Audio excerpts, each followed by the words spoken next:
Disney Network. አሰላሙ አለይኩም ወራህመቱላሂ ወበረካቱ። ወደ ተከበራችሁ የኡስሚ ዩቲዩብ ቻናል ቤተሰቦች አድማጭ ተመልካቾቻችን ከያላችሁበት ቦታ ሰላም መልካሙን ተመኘው። ቪዲዮአችንን ላይክ፣ ሼር አድርጉ። አዲስ ከሆናችሁ ዌልካም፣ ሰብስክራይብ በማድረግ የደወል ምልክቱን በመጫን ቤተሰቡን ተቀላቀሉን። ከምንደርሳችሁ መረጃዎች መካከል አዲስ የኤክሳይዝ ታክስን በተመለከተ ማለትም የገቢዎች ሚኒስቴር በልብስ ስፌት አገልግሎት ላይ የሚጣለው የኤክሳይዝ ታክስ አከፋፈልን በተመለከተ አዲስ ማብራሪያ ሰጥቷል። ሙሉ መረጃና ሙሉ ዝርዝሩን እነግራችኋለሁ። ፌስታልን ወይንም ደግሞ የፕላስቲክ ከረጢቶችን በተመለከተም ክልከላ ሊደረግ ነው። በቅርቡ ይጀምራል። ምንም አይነት ፕላስቲክ ከረጢቶችን መጠቀም አይቻልም። ሲጠቀሙ የተገኙ ግለሰቦች ሲያመርቱ የተገኙ ከፍተኛ የሆነ ቅጣት ይጣልባቸዋል ተብሏል። ሙሉ ዝርዝርና መረጃውን አብረን እናያለን። እንዲሁም ደግሞ ኮችንና ጦረተኞችን በተመለከተ የወጣ መረጃ አለ። ለጦረተኞች አሪፍ የሆነ መረጃ ነው ብዬ አስባለሁ። በድጋሚ እስከ ቪዲዮ ፍጻሜ አብራችሁን ቆዩ። ቪዲዮአችን ላይክ በማድረግ እንዲሁም ለወዳጅ ዘመዶ ሼር በማድረግ አብረውን ይቆዩ። በቅድሚያም የገቢዎች ሚኒስቴር በልብስ ስፌት አገልግሎት ላይ የሚጣለውን የኤክሳይዝ ታክስ አከፋፈልን በተመለከተ አዲስ ማብራሪያ መስጠቱን ሰምተናል። ሚኒስትሩ የልብስ ስፌት ፋብሪካዎች የአገልግሎት ሰጪ ነን በሚል ምክንያት ከኤክሳይዝ ታክስ ነፃ መሆን እንደማይችሉ ባወጣው ሴኩላር ደብዳቤ ላይም አመላክቷል። ከዚህ ቀደም የገንዘብ ሚኒስቴር በሰጠው ማብራሪያ አምራቾች ከደንበኞች የሚቀርብላቸውን ጨርቅ የመስፋት አገልግሎት በሚሰጡበት ወቅት የኤክሳይዝ ታክስ እንዲከፍሉ አይጠይቁም ተብሎ የነበር ቢሆንም ይህ አሰራር የታክስ ገቢ እንዲታጣ ምክንያት መሆኑንም ነው አያይዞ የገለጸው። በመሆኑም በኤክሳይዝ ታክስ አዋጅ ቁጥር 1186 ህዝባር 2012 እንደተሻሻለው መሰረት በኤችኤስ ኮድ 50.07 እስከ 63.04 የተመደቡ የጨርቃ ጨርቅ የተሰፉ ልብሶች ምርቶች የኤክሳይዝ ታክስ የሚጣልባቸው በመሆኑ የልብስ ስፌት ፋብሪካዎች ግዴታቸውን እንዲወጡ መታዘዙን ከካፒታል ጋዜጣም መዘገቡን ነው መመልከት የቻልነው።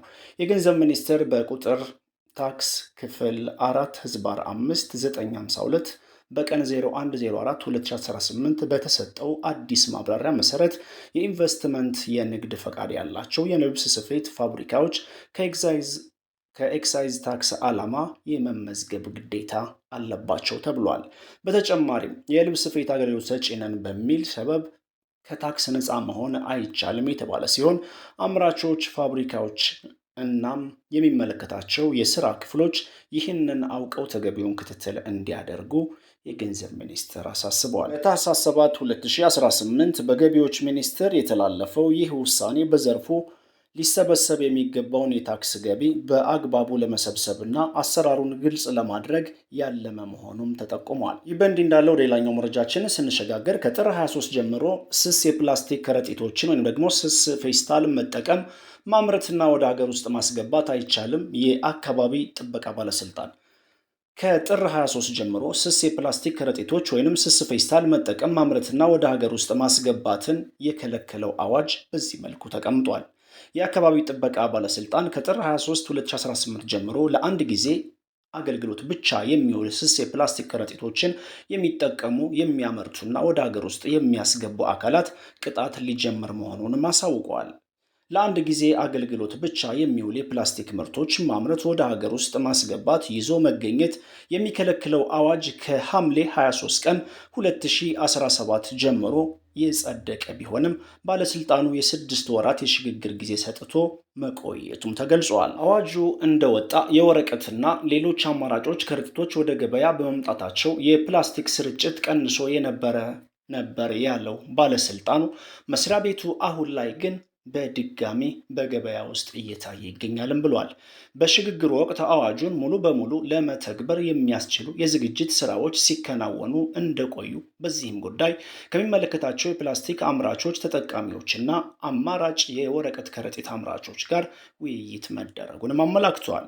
የወረቀትና ሌሎች ከረጢቶች አይነቶችን ማምረት የሚፈልጉ አካላት ወደ ገበያው ለማስገባት ማሽኖችን ከቀረጥ ነፃ እንዲያስገቡና የብድር አገልግሎት እንዲያገኙ ከሚመለከታቸው ተቋማት ጋር በቅንጅት እየሰራ መሆኑንም አስታውቋል። ሽግግር ጊዜው ጥር 23 2018 ያበቃል ያለ ሲሆን ከዚህ ዕለት በኋላ ህገወጥ እንቅስቃሴ ላይ የሚገኙ አካላት ተጠያቂ ስለሚሆኑ ሁሉም አስፈላጊውን ዝግጅት ያድርግ ሲል አሳስበዋል። የቻናል ቤተሰቦችና አድማጭ ተመልካቾቻችን መረጃዎች እንግዲህ በተለይ ደግሞ ከፕላስቲክ ከረጢቶች ጋር በተያያዘ ከጥር 23 በኋላ ሲያመርት የተገኘ ሲሸጥ የተገኘ ብቻ አይደለም ሲጠቀም የተገኘ ወይንም ይዞ የተገኘ ቅጣት አለው።